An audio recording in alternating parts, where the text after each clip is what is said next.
what we can try and simulate now is if you get struck by lightning and it goes through your core. But this is actually quite dangerous, this bit now. Don't do this at home. OK. Now, just to reassure everyone, this is not connected yet, even though I plugged it in, until these two buttons are pressed. OK. OK, so that's a gherkin. Yep. And so imagine that's you get hit by lightning, and now it's going through the core of your being.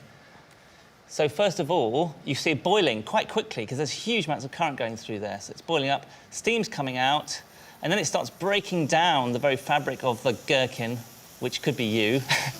And then the temperatures go... to boil, isn't it? Yeah. Come on. Oh, yes. There we go. There we go. And then it's so hot, you're getting actually light coming off it. And that light is a particular orange-yellow, which you might recognise, Dara. That's street light. That's sodium light. And it's exactly the same way. I mean, that is sodium from the salt in the gherkin. Wow. OK. Is it? Ooh, ow, wow. It's, it's quite a few thousand degrees, probably, inside there. Is it OK to go in? Is that all going to be all right? Yeah. OK, so that's the effect it'll actually have on flesh. Yeah. So, but the path, is there a vivid way of seeing the actual path? So the thing is, why does lightning happen? Because it's in a high charge trying to get through the air. The air is an insulator, so how does it get through? So it has to break down the air and make it into a conductor. And there's a really fantastic demo which I would like to show you, which sort of reproduces that situation. So this is... Let's say this is a piece of air. It's actually perspex, but they're both insulators. And we've irradiated it with electrons. So there's lots of electrons in here. You can't see them, but there's high voltage in there. Now, they've got nowhere to go because this is an insulator. They can't get out. And it's the same with lightning. So there's a huge amount of charge. It's looking for somewhere to go. So the electrons are sitting quite happily at the moment in rest. So how do we shake them out of that? Yeah. So we need to give them a high potential, basically a concentration point. And I'm going to hit it with a hammer. OK, let's bring the lights down so we can see this is as dramatic as possible. Oh, that's quite moody, actually. You tell me when. We're ready to go. OK. Oh! Now, although that looks like just a crack, it's not. If you look at it very... See the little light? There's more lightning still happening, occurring as it goes along. Because it's still giving parts of the electrons. My God, how long does that go on for? It can go on for hours, because bits of the electrons that are marooned in this insulator are finding this path which it created by breaking down this insulator, so melting it, basically, vaporizing it. So the little holes are what you see here, feathery holes. And these patterns of, you saw that on the people, who were burnt, you saw that on their skin, because that's exactly the same process. Here's the same effect in slow motion. So just hitting it with the hammer creates that effect. Let's see it. And that was the flash. That is the flash of huge temperatures. That's tens of thousands of degrees centigrade, because it vaporizes the insulator. And then that creates that fern-like pattern, and all the electrons are channeled down to Earth, which is why this hammer was connected to it. That is incredible. And it's still going, yeah. Yes. The first step in human-computer interaction is to teach the machines. To decode more subtle, sophisticated cues of our feelings, they concentrate on the most expressive part of our body, the face. The team is led by Professor Peter Robinson. What I'm really intrigued about is these things here. I've got this graph, output of my mental state. The computer is literally trying to read my mind, telling me what I'm feeling just from my expressions. For instance, the higher the green line, the more I'm showing agreement. So what's happening here is we're just using an ordinary webcam to look at your face, and then we're making calculations to work out where various key features are, edges of the mouth, eyes, eyebrows. And then it turns out that various combinations of gestures, like nodding while smiling, is a sign of agreement. Yeah, OK. Yes, I'm agreeing with you. I think this is very interesting. And I'm getting good agreement scores. You're agreeing, and we're getting a little burst of the red trace that shows that you're interested in what's going on, which I guess you probably are at the moment. Psychologists have identified an incredible 412 emotions for the computer to learn. And even then, our facial expressions can be ambiguous. Mouth open. Mouth open's a very interesting one, because there are two reasons that you might open your mouth. One is surprise, and one is happiness. And the difference is the colour inside. So we have to do a little bit of colour analysis of the aperture of the mouth to separate those two. I can see machines are becoming a bit more human. Wouldn't it be great if they really knew when you were angry with them, or shocked? Having a sympathetic computer could be really useful. And what if they could also be more human by displaying emotions? Would that be a good thing or a bad thing?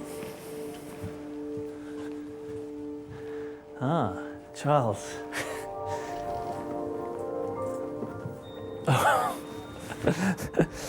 That is pretty freaky.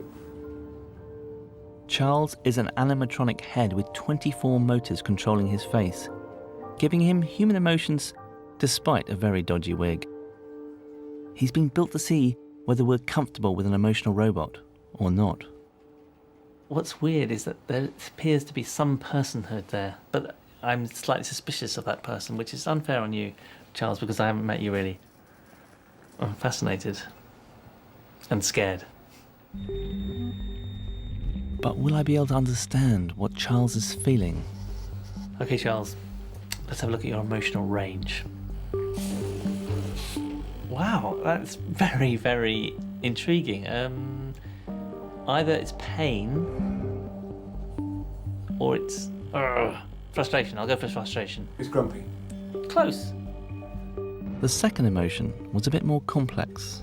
Oh my God, furrowed brow, lip curled, squinty eyes. Oh my goodness. Disgust. Something like a horrible look. Yeah, maybe that's it. Arrogant. Arrogant? Charles was actually doing quite a good, oh, don't you know who I am kind of arrogance. But I didn't pick it up. It just shows how difficult it is for humans and machines to interact emotionally. But having seen just the beginnings of it in Charles, I can see that sometime in the future, it will get increasingly sophisticated. Well, the size governs everything that an organism can do. It's really the most important factor, and it boils down to this. We're sort of three-dimensional beings, and all organisms are, and they have an area and they have a volume. And when you get bigger or smaller, the ratio of those two things changes, and that governs what you're allowed to do. So elephants can't dance, they can't jump, and insects can walk on water. Again, surface to volume ratio. That's amazing. I mean, we'll pick an example. Simple example is how you cope with a fall. Yes. I mean, I don't know if anyone here has fallen any distance, but I thought I'd show you a quick demo about why it really does matter how big you are as to whether you survive or not.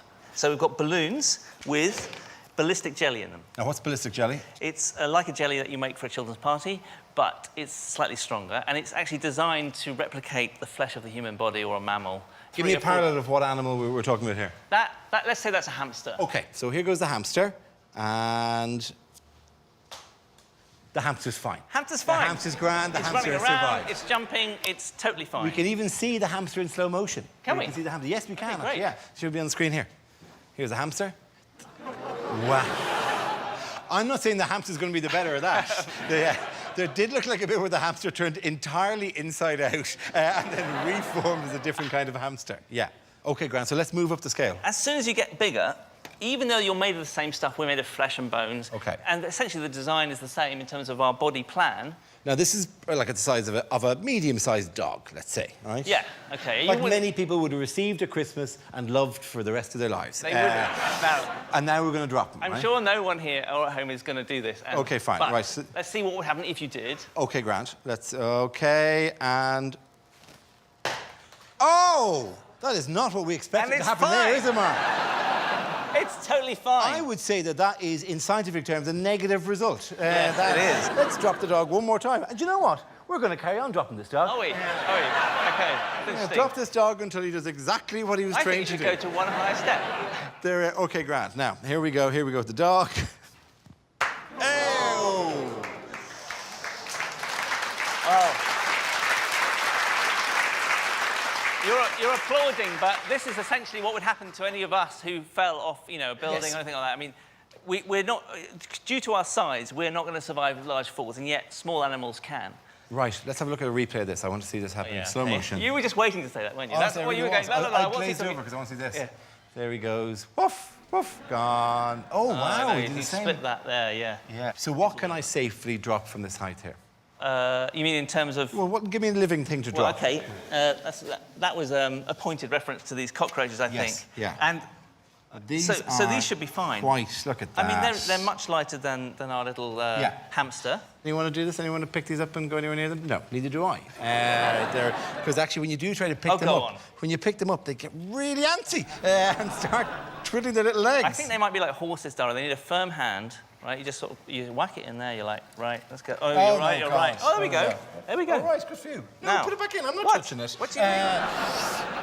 Come on, Dara. No, put it back in. I have a technique worked out for this. Oh, you have? Okay. Yeah, I do, yeah. Right. Oh, look, it likes it.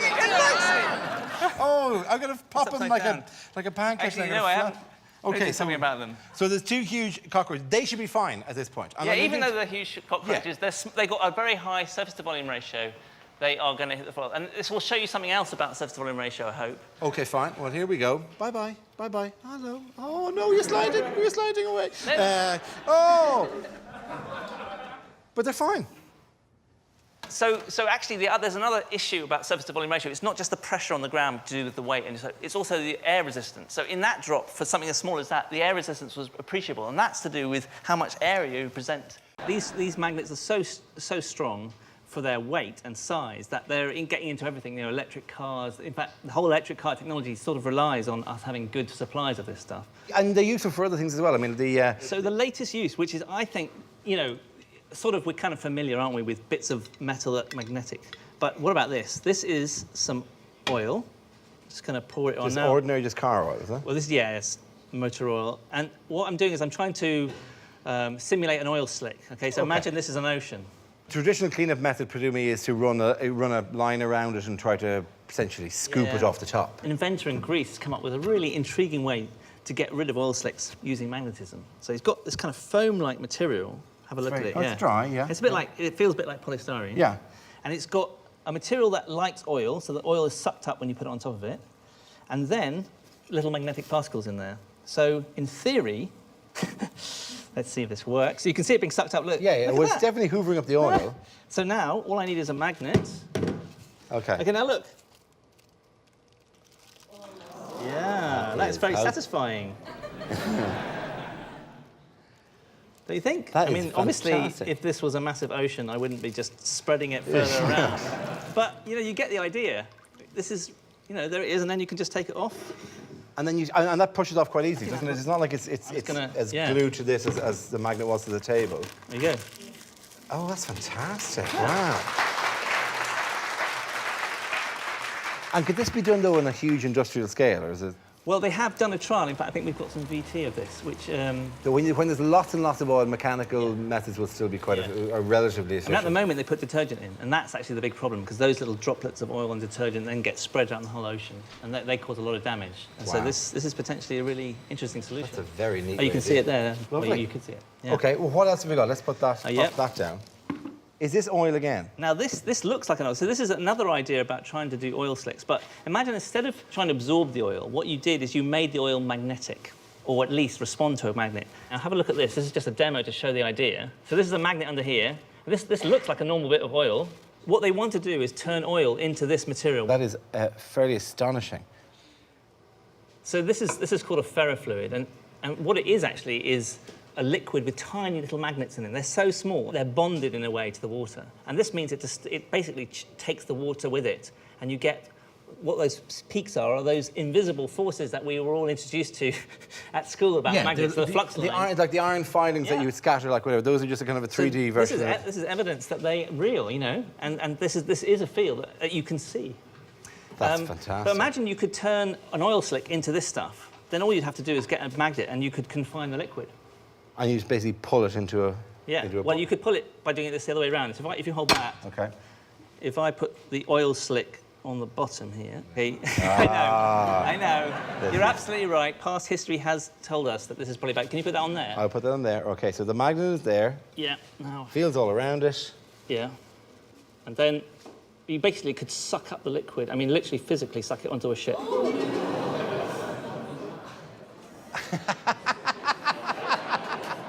How nice is that?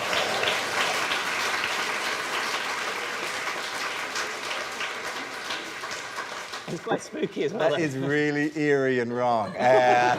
Really kind of creepy. And it's actually arranged itself along lines of field. Yeah, and it's really messy to get. Yeah, because Because presumably if I take that off, it's just going to come down, splashing It down. will come. Do you want to have a try? No, I don't. I'm going to leave you okay. to that.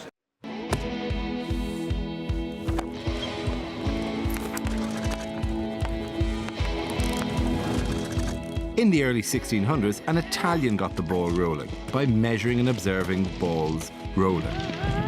Galileo also timed pendulums and dropped different size objects off the Leaning Tower of Pisa to see what would happen.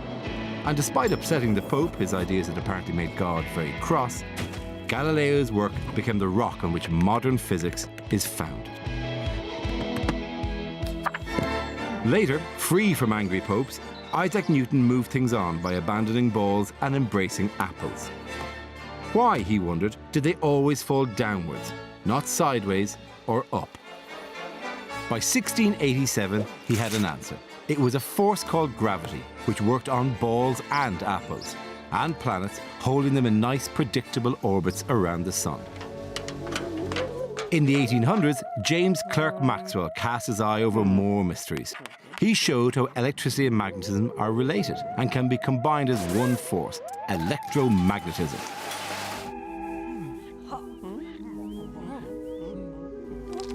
All that was left was to plug a few remaining holes. But by 1900, the holes were getting bigger. The latest discoveries didn't build on the old ones. Things like X-rays and radioactivity were just plain weird, and in a bad way. Top scientist Lord Kelvin saw dark clouds hanging over the subject. Then, in 1905, a Swiss patent clerk started a full-on storm. Einstein, go. 26-year-old Albert Einstein tore up the script. First, he claimed that light is a kind of wave, but also comes in packets or particles. In the same year, he published his famous equation, E equals mc squared. It says that mass and energy are equivalent. And if that wasn't shocking enough, he released the mind-blowing results of a thought experiment. So hold on to your heads. It starts with the assumption that the speed of light in a vacuum is constant. Now imagine that someone watches a spaceship flying very fast. What they would see is a ship's clocks running slower than their own watch. And the ship will actually shrink in size. But for the astronauts inside, all would be normal. Einstein said that time and space can change. They are relative depending on who's observing them. This is special relativity. His ideas shattered traditional physics. He'd open a door onto the weird world of the quantum, where cats can both be alive and dead, where God plays dice and where everything is uncertain. His famous equation led to nuclear energy. Without special relativity, the Large Hadron Collider would be pointless. General relativity predicted both black holes and the Big Bang, an idea now endorsed by both church and science. Galileo would have been pleased. Well done, Albert. This tank of water here, when light comes through it, has to change speed. It goes at the speed of light in water, which is slightly different, and that means it bends, and that's the measure of the bend of the change in speed of the light is called the refractive index. And of course, if we have something in there that has a very similar refractive index to water, it would appear invisible. Because it wouldn't bend the light. Yeah. And in fact, we do. Watch this. Look at that. In there. And nearly impossible to see. It looks like frosted They're like glass. jewels. And they're basically, almost the same refractive index as water. So it's very, very hard to see them. Another use of light, and this I find quite interesting, is in detecting counterfeit whiskey. Now, how does it do that? Right. By the way, can I just point out how great it is to see these magnets are still here? Every time I come past, I you can make still a can't get them off. They're here for a week. But the counterfeit whiskey, because the counterfeit whiskey it's a big deal. People, you know, and but each whiskey has a signature.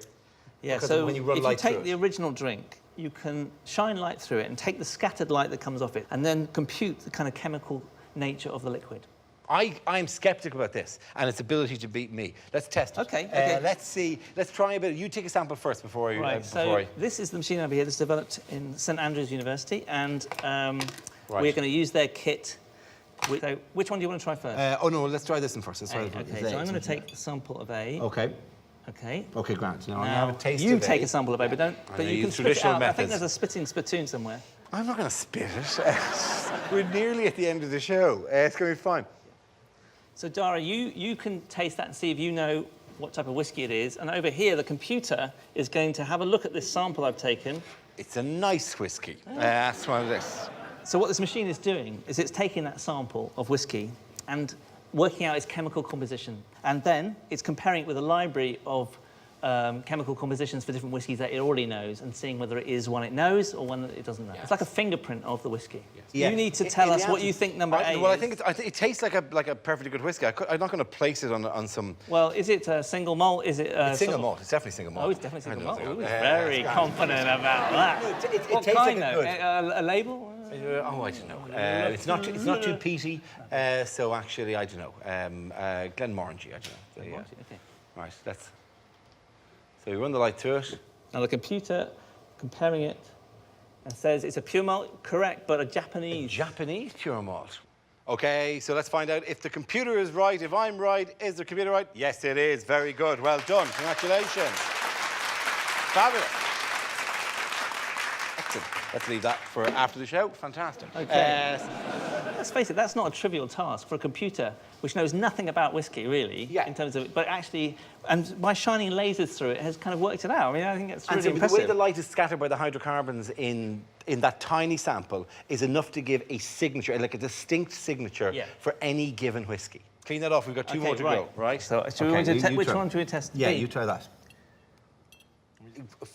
I presume, I think, just almost by smell alone, that this is the counterfeit. So we're shining the light to it. Oh! Now, hang on.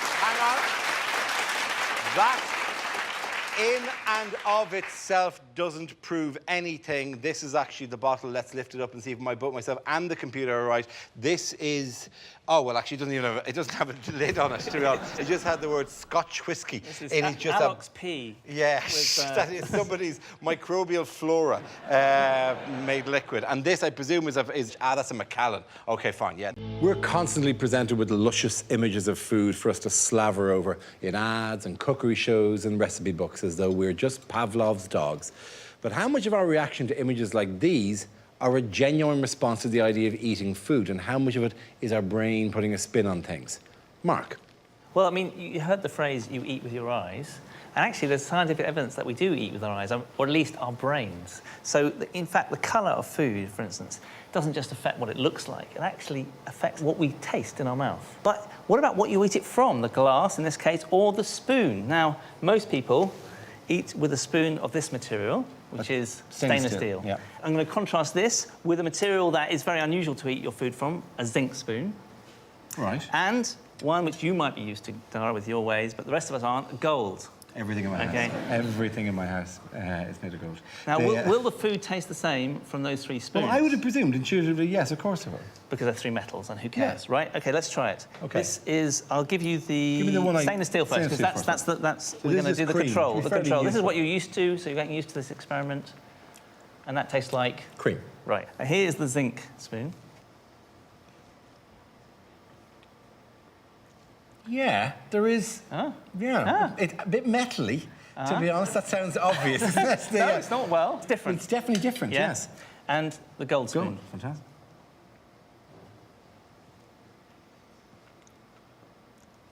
That tastes creamier. Yeah.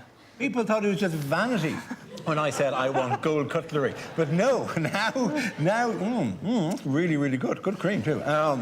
So what am I tasting? The metal's effect on the cream, or what am I doing? A bit of both. So I think when you taste any metal or put anything in your mouth, atoms are coming off, they're interacting with your mouth, and you sometimes get this metallic flavour when you get a lot of them coming off. Yeah. And zinc is very reactive. So you get a lot of zinc in your mouth, and that triggers off this metallic taste. But also we found that zinc made it taste slightly sweeter. I mean, I'll show you the difference between these metals just from a purely chemical point of view. And again, we found that there was good correlation. So here's gold, and this is some nitric acid here. So I'm just going to put a glove on because it's a strong acid, and if it splashes onto my hand, it will burn. And I'm even going to put some glasses on. Taking it seriously. I'm taking it seriously. And I'm just going to pick it up and put it into the nitric acid. There we go. And I'm going to stir it around a bit. I would say there's nothing much happening. Nothing's happening. Here's the stainless steel. Yeah. Now, again, stainless steel, this is what makes it amazing, because stainless steel, or iron, is very common in the earth. So because we've created this material that is almost as inert as gold, not quite, we've almost recreated a spoon that's as good as gold, but with a very common material. There's going to be a little bit of bubbling there, bit of reaction. Okay. And here's the zinc, the one that I could really taste the metallic taste of. Okay, put that in, and immediately you're getting a very vigorous reaction. So actually, the reactivity of different metals affects how much they interact with your mouth and the food, and therefore the taste. Fantastic. So, very, very good. Thank you very, very much, Mark. Well done. Have a look at what freezing looks like when crystals form.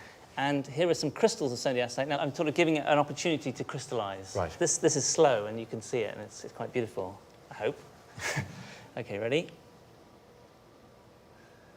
OK, you can see it there, right in the middle. Oh, my God. Now, imagine that is your cell, and this crystal is forming. Wow. Okay, and it's basically disrupting the nucleus of the crystal. It's maybe met the membrane and it's bursting through it. This is not a good situation to be in if that's your head and you've been frozen. That's beautiful. It is beautiful. I mean, that's maybe what they think as they're being frozen. Wow. Yes. This is wonderful. I can't wait to see the future. No, turns out you're not going to see the future at all. That is absolutely lovely. Yeah, it is wonderful, isn't it? But there is a way around it, or at least potentially. Because that was slow, and you got these very large crystals because of it. And as I was saying, they're mechanical objects, and they're going to do some stuff to you. What if you could freeze it so fast that all of the crystals were tiny, really weeny ones? So actually, they could be accommodated within your cell. If you freeze it so quickly, they only have time to go very, very tiny, and then tons of them form immediately. And you get these tiny crystals. And how would we achieve that, Mark? Very, very cold stuff. And one of the things that these people are doing is being plunged into liquid nitrogen. We've got some here. Now, first, let's just show you people what happens, how fast you can freeze something like a carrot. At home, of course, you put this in the freezer, and it would take several hours. OK, grand. Hang on. There we go. Right. You must think I'm obsessed with carrots, but they are good for you. And in he goes. Straight in. Straight in. Now, that's boiling the nitrogen. Yep. So that object is much hotter than the boiling point of liquid nitrogen, so it's boiling. This stuff coming off here is not nitrogen. You can't see it. It's invisible gas. This is the quite plentiful water vapour in the air condensing to form a cloud. But basically, liquid nitrogen is boiling off, and as a result, that carrot is getting very cool very fast. OK, grand. That's been in for a minute. Now, let's take it out. That doesn't look augur well for whoever paid 50 grand to freeze their head. Obviously, they won't do that. That would be really, really offensive if they went, oh, your uncle, yeah, he's here. There he is. How much of him do you want to bring home? He's there. What can we possibly do to make a happy ending to this particular item about tiny crystals? OK, science is unsolved, but one thing we can do with liquid nitrogen is make tiny crystals, and that actually improves the flavour and mouthfeel of ice cream. Really? Yes. Why? I've seen this. Heston's always doing this kind of nonsense, right? What exactly is the science behind this? OK, so if you think about it, ice cream is basically cream, which is mostly water, with a bit of flavouring in it. Yeah. So when you freeze ice cream, you're making ice crystals. And when you're eating ice cream, you're eating ice. But it doesn't taste crunchy. It doesn't taste mechanical. Why? Because the crystals are tiny. And in order to get them really tiny, you have to constantly move them around and break them up. Or you just put liquid nitrogen in and make tiny crystals immediately in 10 seconds. OK. And so this, in theory, should make very, very smooth ice cream. And what is this? Is this just cream? This is cream with egg and a bit of vanilla. All right. Which is a traditional ice cream mix, I think you'll find. And sugar. You ready to go? OK. And you're going to pour that in. Yeah. And I'm going to mix it around. You tell me You when. go. Well, OK. So the nitrogen's going in there, but it's immediately boiling off. All the nitrogen is doing is cooling it down very fast. We're not adding nitrogen to the ice cream. No, that's boiling off. It's not a magic ingredient. OK, that's great, I think, he says. Is that working? Yeah, I think so. It's a hell of a visual effect you've created anyway, even if it isn't. Oh, I've got an ice cream scoop over here. Just one. There we go. I know, I didn't get that reference. Team GB four-man bobsleigh. They're fighting for a medal at next year's Winter Olympics, running at speeds of up to 80 miles an hour. What slows them down is not the ice, but the air. The aerodynamics of the sled, its ability to move through the air. That is where they could save those crucial 7/100ths of a second.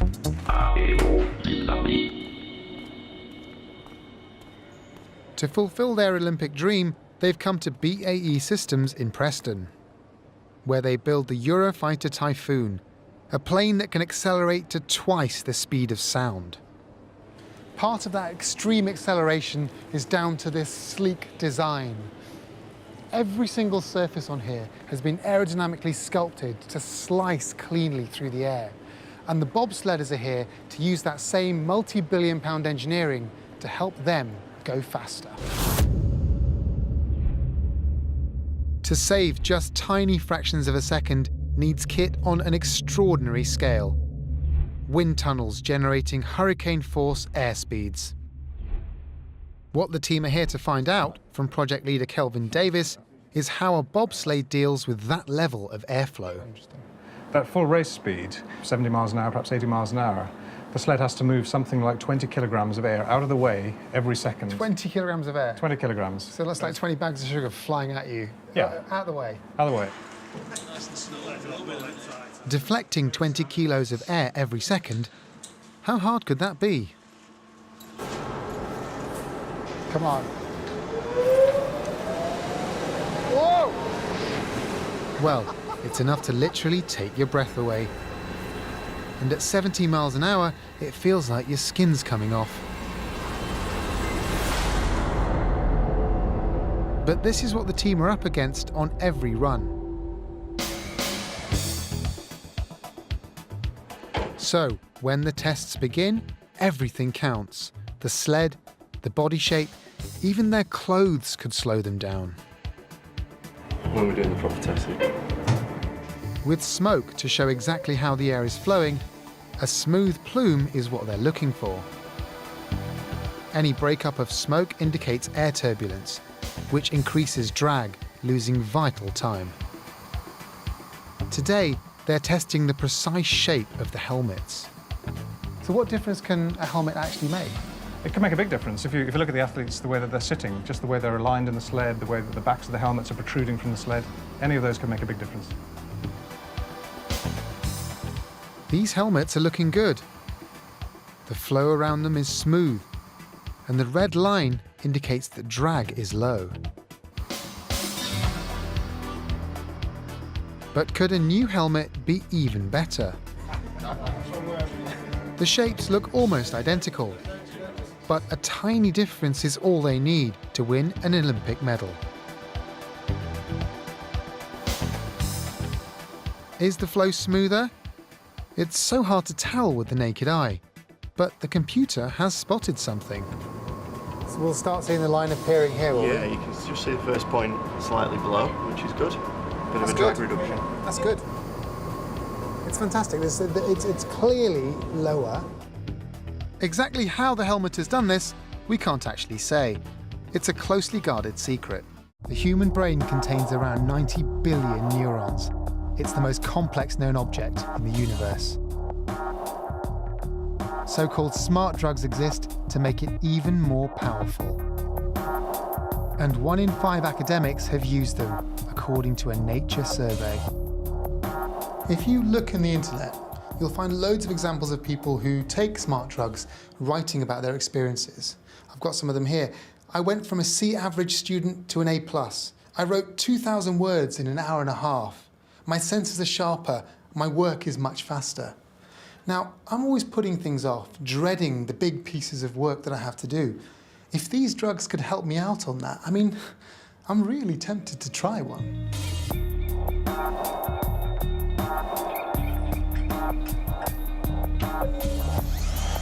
So-called smart drugs cover a variety of prescription medicines, originally developed to treat a range of brain disorders.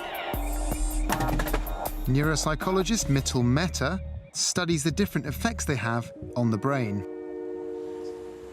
Well, if you think about cognitive enhancers, neurotropics or psychostimulants, these are all terms that you might hear in relation to smart drugs, but they really refer to drugs that are designed to treat people with cognitive impairment, such as Alzheimer's disease, patients with schizophrenia, patients with attention deficit disorder, traumatic brain injury. What are these drugs doing in the brains of people who actually are healthy? It might enhance information flow in certain brain systems, stabilising neural activity. And this is one way we think the psychostimulants might work in the frontal lobes of the brain. Another way they might work is by enhancing the signal-to-noise ratio, so making the signals a bit clearer in the brain. I didn't realise it, but the use of smart drugs is allegedly quite widespread in the world of academia. Anders Sandberg is a philosopher who studies smart drugs, often under their influence. My main cognitive enhancer is, of course, caffeine, but I do use modafinil, which is a prescription drug originally intended for narcolepsy, but I'm using it for alertness and sharpening in my thinking. What should people be wary of before taking something like that? Cognitive enhancers, many of them are stimulants, and of course stimulants tend to raise your blood pressure and improve metabolism and exhaust you. But also you can think about memory enhancers. Well, they affect memory systems. You might learn a little bit too much. You can go a little bit obsessive. So there are always trade-offs. You need to figure out the right drug for the right task. In sports, performance-enhancing drugs are banned, as we want athletes to compete au naturel.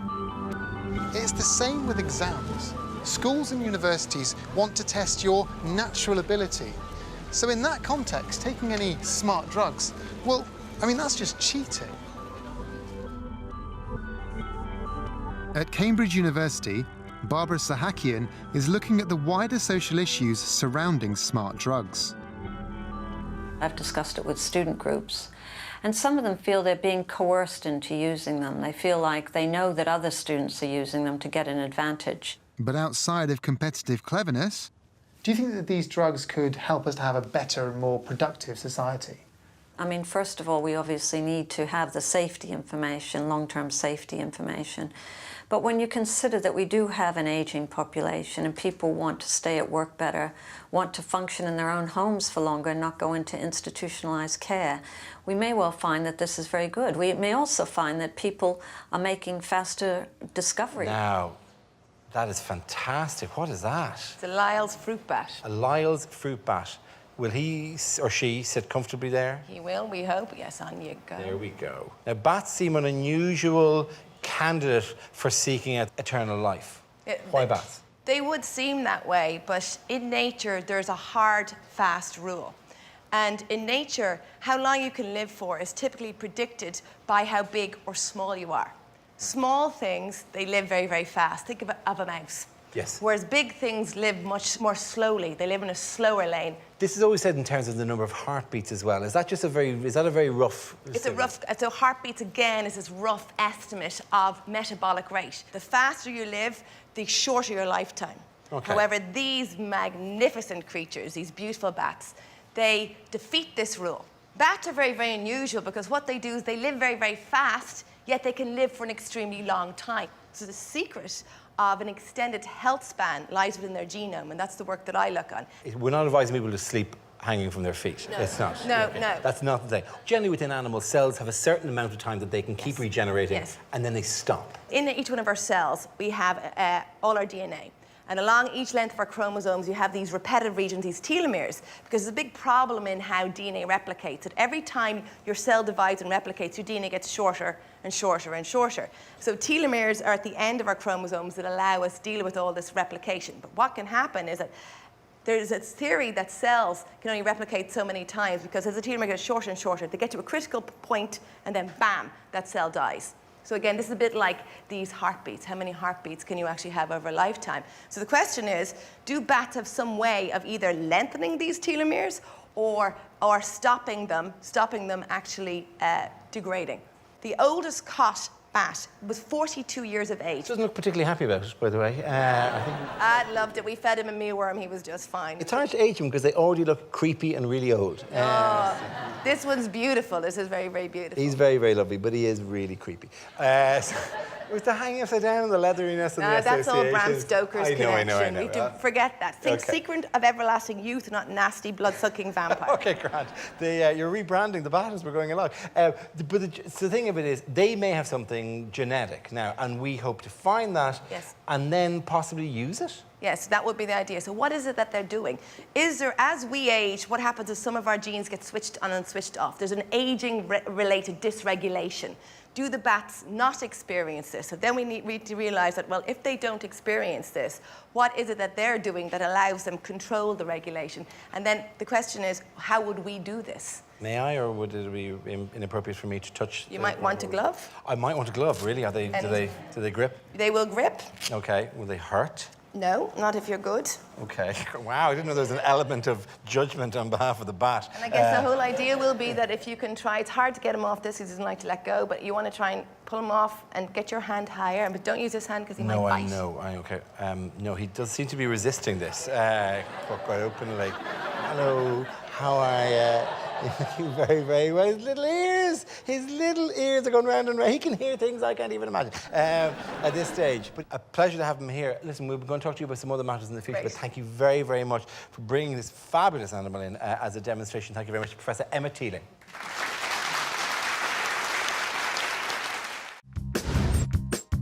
Your head might be only 175 centimetres from your feet, but time ticks faster up there, by 687 quadrillionths of a second every hour. By the end of your life, your head is a massive 484 billionths of a second older than your toes. And here's another example. Say at 25 you took a job at the top of the Empire State Building. That'd be 8.4 hours a day, for 260 days a year, for 46 years. You'd have worked a colossal 14.7 millionths of a second longer than the people on the ground. But it's not just height, speed warps time as well.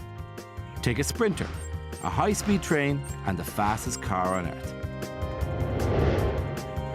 If the sprinter ran 100 metres in, say, 9.58 seconds, he'd finish 6 quadrillionths of a second younger than if he'd stayed in the starting blocks. Jump aboard the Eurostar. By the time you get to Paris, you'll have aged 168 trillionths of a second slower. And if you tried to break the land speed record, driving at 1,228 kilometres an hour, then you'd have gained 3 trillionths of a second. Spend your entire life at that speed, and you'll have a whopping 2,000ths of a second on everyone else. But to see some really huge effects, you need to go higher up. As well as going over 100 times faster than the Eurostar, the International Space Station is over 415,000 metres above our heads. Every hour in the ISS is a millionth of a second shorter than here on Earth. Spend your entire life up there and you'll be almost a second younger.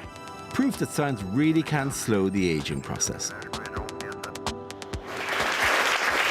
Janet, I want to discuss light to you as well as time, because light being a constant, was that known at the time? Was it surmised? It was discovered by Maxwell that, that the speed of light drops out of electricity and magnetism. So suddenly there's this huge discovery that electricity and magnetism, that these electromagnetic fields are light. If you run at a train, it's coming at you faster than if you run away from a train. But light is not like that.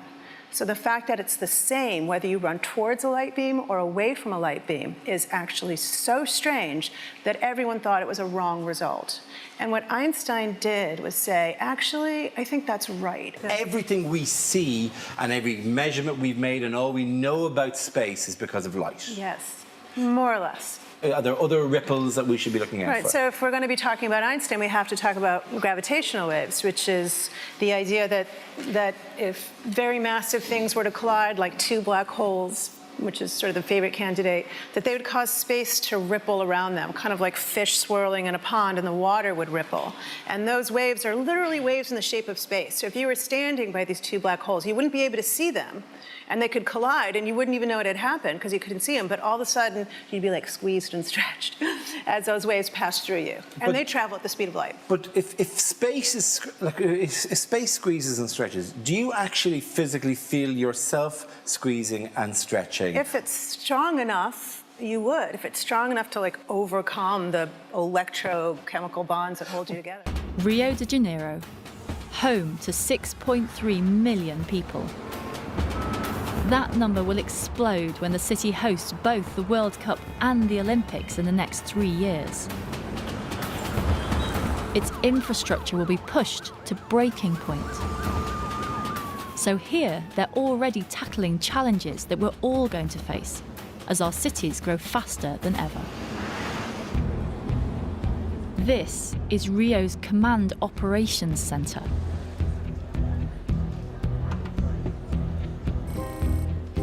An extraordinary control room for the city. You'd think that things like this might be hidden away in lots of cities, but actually nothing quite like this exists anywhere else in the world. Essentially, what they've done is give the city a brain.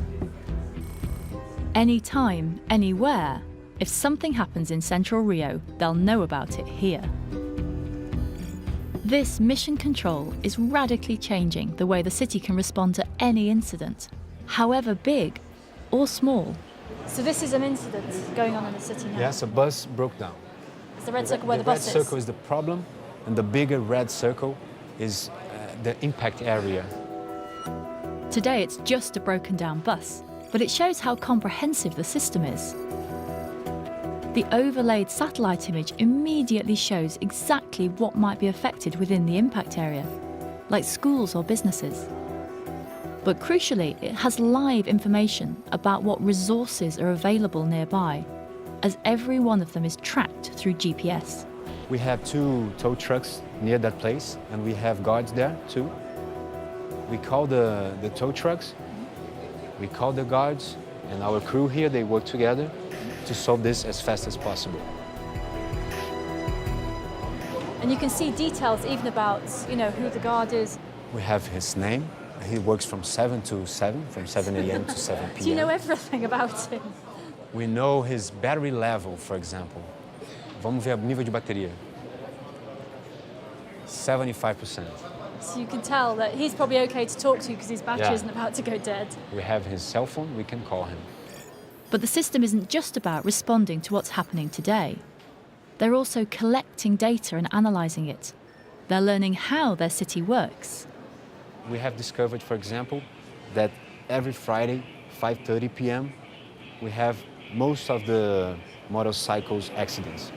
So you can see patterns like that you always have a motorcycle accident at 5:30 on a Friday and start to try and work out why that is and then maybe prevent it. Prevent it, put a campaign, work with the information that we have.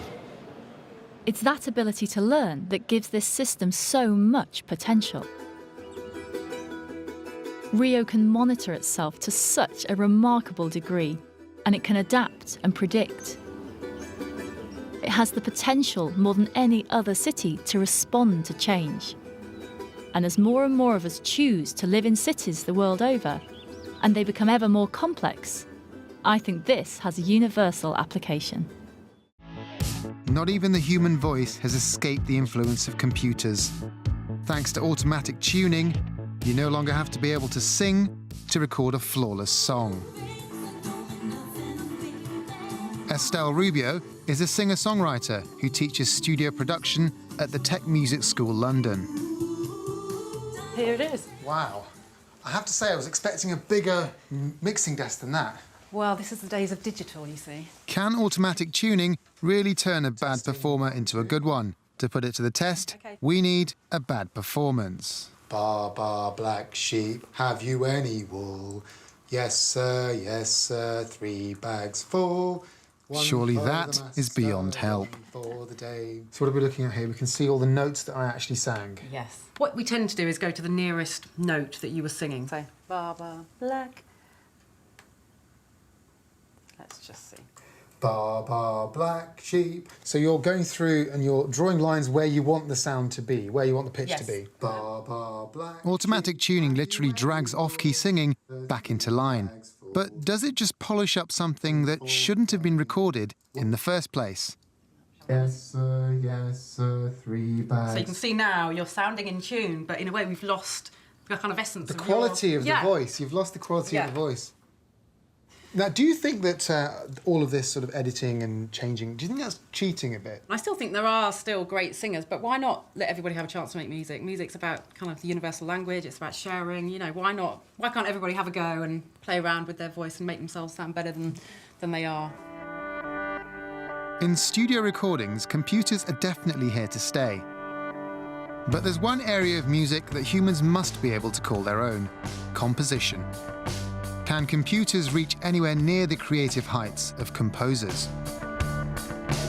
Alexis Kirk is a research fellow of the Interdisciplinary Centre for Computer Music Research at Plymouth University. Basically, he makes computers make music. This is a system that I have. I call it Ipsys. It's a bunch of musical intelligences inside a computer who sing to each other. They sing each other very simple tunes, but when they sing, they pick up each other's tunes. So the tunes that they have get bigger and bigger and bigger and turn into musical melodies. Starting with just a single note fed into the computer, the intelligences build up a tune together. But do artificial intelligences singing to each other actually sound any good? Alexis has a composition called Ash.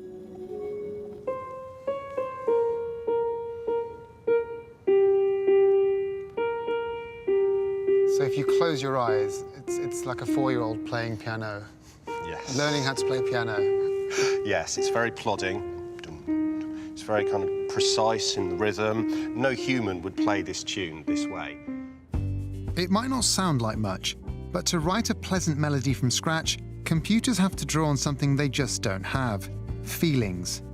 Alexis had to give his algorithms emotions, but they also need another form of human behavior. As well as compose the music, the system can perform the melodies in an expressive way. So there's kind of 2 layers to this. There's a layer where it produces the notes, and there's a layer where it takes those notes and it tries to express them in a human way. Although at the moment it hardly sets the pulse racing, the potential for computer algorithms to replace human composers is huge. Now, what we're trying to do is get the dead cheek cells from inside of your mouth into your saliva, and then we're going to make a cocktail out of your saliva. I think that's probably enough. In you go. OK, Grant. Now, temptation is obviously to judge these by how murky they are. Yeah. That is actually, I'm sorry. The difference. I know.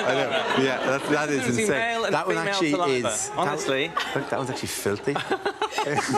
That is, yeah, can we exclude that one just on the grounds of... we need to redo this experiment. Yeah, there's bits in that. There's actually moving one of them. I'm not saying who it is. It was him. We're all putting them all in together, by the way, so that we're not revealing any information. Yeah. For anonymity reasons. Yeah. This is the. No one will be cloned from this. OK, mixture of. OK, Grant. Cells. There's a membrane on the outside. We need to get through that membrane. Right. What is the membrane made of? It's lipids. So these are fats. Right. So we need to get through the fats. We need to get into the cytoplasm. We need to swim through the cytoplasm. We need to hit the nucleus. We need to drag the DNA out. This is an enormously complicated thing to be doing. How do we get through the fats firstly? We do something quite simple, which is add detergent, which, as you all know, will nicely mop up fats. So this is just common garden detergent, whack it in there. That's just washing up liquid. So hopefully we're tunnelling through some membranes. Now, this is just pineapple juice. And what's in pineapple juice? Well, it's got this protease called bromelain, and it's really amazing stuff. It's used to tenderise meat. If you put it on meat, it will essentially dissolve it almost. So now we just need to mash this up. There we go. I think you can hear the cells screaming. Now, OK, here we go. Now, there's too many bubbles and frothy stuff in there, so the next thing is to strain it. So I'll try to... You really have all the gear, don't you? Try this at home with the old vodka martini. You're like that cocktail shaker you never use, that you got as a wedding present or something. And so true, so yes, true. It is, yeah. So, OK. Oh, wow. There we go. That's quite exciting. OK, it's quite clear. Now, we're going to get the DNA to come out of this solution by marrying it with this alcohol, where it's not such strong alcohol, that it doesn't dissolve. The DNA doesn't dissolve as strongly in it, so it will sort of precipitate out. By the way, just check how that is. What percentage that is? This is 88%. OK, go on. Oh, yeah, go on. Really okay. Oh, no, don't. Well, that's okay, that's properly now. Usual. Yeah. OK. Polish vodka? While you're doing that, yeah. Generations of Poles. We know how to drink that stuff. Oh, Jesus. This was the real experiment, by the way. It's worth it just for that. Oh. I think inside, is it down here now? Why is that your national drink? That is horrible. Oh, God. Oh, wow. Bits of my throat, everything. That's... DNA? Yeah. Oh, I'd say, yeah. Blood, actually. So we're going to get a layer of alcohol that's going to sit on top of this solution. And when the DNA molecules hit that layer, they can't dissolve as well in that, and so they sort of come out of solution. So they rise out of... They hit it, and then it's a bit like sugar in tea, right? When you cool it down, it's not as soluble. And there is you a can see, cloud of right. DNA. That is really, really good. That is the joint DNA of 3 of you. Have we a shot that we can get from here? Because that is absolutely amazing. Really wonderful. It's really, really clear. Yeah. John, can you come in here, right? Now that is very clearly, that's like a little web of DNA. You should all be very proud of the strength and health. Okay, so now you can sort of gather it up. There we go. Wow. That, although it looks very unimpressive, that goo, that is the genius that is life. Our understanding of earthquakes comes from expensive equipment buried deep underground. This bunker contains some of the most sensitive seismic equipment on the globe. If there was a magnitude 5 earthquake on the other side of the planet, this would see it. The problem is, even here in San Francisco, where hundreds of thousands of people live directly on the San Andreas fault zone, the current sensor network isn't good enough to send reliable warnings out to the public. Building thousands more seismometer stations at about $80,000 each isn't really feasible. But luckily for Californians, a much cheaper solution might just be around the corner. Dr. Elizabeth Cochran is an LA-based geophysicist who's passionate about teaching earthquake science to her local community. So we're going to try and demonstrate our different kinds of waves. She's figured out a way to use a cheap $40 seismometer to transform a regular laptop into an earthquake monitoring station. Here we have a sensor, and it's actually connected into the laptop just by USB port. Anytime I move the sensor, it sends the information into the laptop, and we can see the readout here on the screen. We're actually using these sensors to record moderate to large earthquakes here in California and actually around the world. But Elizabeth's real breakthrough is to recruit a network of thousands of volunteers to host these sensors. All they need to do is plug them into their laptops, tape them down, and then they'll start sending vital earthquake data to a central computer for analysis. But this is so tiny. I mean, how does this compare to your professional equipment? So this is quite a bit less sensitive, but it has some benefits. They're pretty low cost, and we can have them, say, in every block or in every house. How does this become part of an early warning network then? What these sensors do is they fill in between our large network sensors, and we can get more records faster and get the location and the magnitude much more accurately. Every additional piece of information we have will allow us to have longer warning times. Already, Elizabeth's recruited over 2,000 citizen scientists. One day, she hopes to have sensor networks on every block in Los Angeles and across every fault zone in the world. But I think the real significance of what she's achieved goes beyond earthquakes. This might be small, but I think it opens up a new era in science, when research isn't confined to universities and expensive laboratories, but it's something that we can all take part in. It opens up scientific discovery to everybody. To get your head around what a comet is, the best way to do it is to make one. So here we go, we're going to make a comet. And the early space mission, the European space mission Giotto to Halley's comet, discovered something great about them, which is that they've got lots of water in them. So first of all, we're going to mix up some water. OK. And also carbon. So that's quite a common element in the solar system, and there's pretty much loads of carbon. Now, we thought that already because the image of it is a dirty snowball, is the... Yeah, exactly. So these things are icy, but they don't look... they don't look like a snowball. And also they found out there's some sort of mineral content in it, silica, aluminium, and a few other things. Which we're representing by just sand here. But the incredible thing is the Stardust mission, the NASA Stardust mission to Wild 2, that comet, they found that they had amino acids in them. And that was really startling and amazing, because that means this is just some amino acids. So we're representing bodybuilders, yeah. But that's incredible, because actually that might suggest, actually, that comets can not just be harbingers of of doom, but also they carry the components of life. I mean, amino acids are our building blocks of all our proteins. Is there any justification for using Eastern European vodka in this? It's not vodka. I mean, it basically, of course, it's not vodka. It's ethanol, alcohol. But that is interesting that not only did these comets maybe deliver water, but also drinks. Booze. No, Yeah. I mean. Fantastic. But there's volatiles, there's organics in there, but of course there's carbon dioxide. And I wonder if you can help me. Mark, can you put on these gloves? And in fact, we should all put on gloves and a bit of the old safety glasses, because although this is solid carbon dioxide over here, it's minus 78 degrees centigrade, and although that's not terribly dangerous, although it will give you frostbite, what we're going to do next means that it might spit a bit. All right, this is... So just whack that in here. So this is exciting. So how much of this goes in there? Just about 3 cups of that. All right, all right. And that's going to cool this down and create this icy black snowball. Cheap special effects. Yeah, keep going for that. Yeah. Oh, this is brilliant. Oh, no, I shouldn't put my hand in there. Where's that spoon don't put gone? your hand Did into you it. see that? There's a spoon. I saw that. Here. If a comet landed, all the rock bands of the world would have to rush out really quickly. OK, now this just looks like some cheap trick, but actually, in a minute, it's going to create something that is uncannily like a comet. Try to get it to... So that was all... Try and solidify all that water that we put in there, and all the carbon and the vodka is all being squeezed together. Yes, I think we have a comet. Yeah. OK. Now, look, that is... wow. And look at the jets. The jets coming across. Now, these are sort of, the carbon dioxide subliming and creating...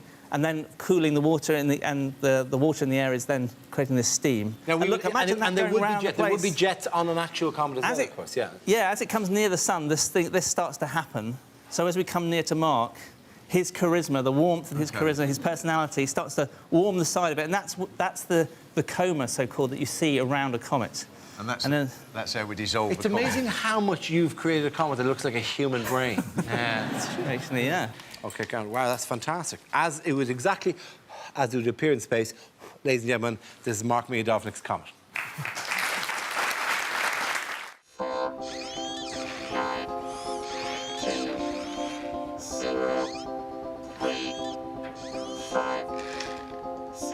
I'm finding it quite hard to control this robotic arm. But a few months ago, a woman called Kathy Hutchinson picked up a coffee cup with a robotic arm. It was a special event because Kathy is paralysed from the neck down. She was controlling the robot arm just with her thoughts.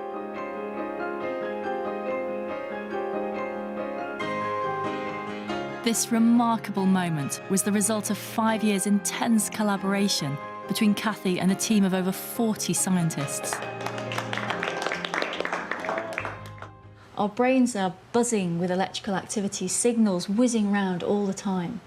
And they listened in on those signals, isolated the ones that are just associated with moving one hand, and then used those signals to control an external device. Lee Hochberg, who led the research, is going to show me how it all works. Starting with a brain on loan from the medical school. Oh, it's got stuff at the bottom. It does. This stuff would be the spinal cord. If you have a stroke, it can disrupt the connections between your motor cortex and your spinal cord, leaving you paralysed. But remarkably, when we imagine moving, we still generate signals in our motor cortex that can be detected with electrodes.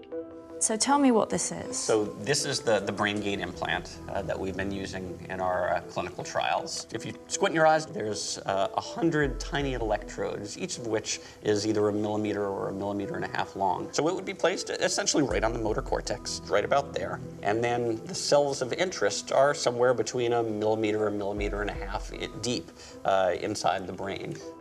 Soon after the implant was placed in Kathy's brain, Lee's team recorded this signal from a single neuron. It's the sound of Kathy's thoughts as she imagines moving her hand. Open your hand. Relax. You can hear it firing away, that rat-a-tat-tat, that's kind of staccato crackling like an old AM radio. And that's the language of the nervous system. It's how neurons talk to neurons, it's how neurons talk to muscle, and that's the language that we're trying to decode. It took a long time, But gradually, the team learned to recognise Kathy's different brain signals as she imagined moving her hand in different directions, until they were finally able to use them to drive the robotic arm. How did you feel when that happened? It was an amazing moment for her, it was an amazing moment for all of us on the research team, and it suggested that we're on our way towards developing a technology that would allow somebody with paralysis to regain some of that mobility and that independence that they lost.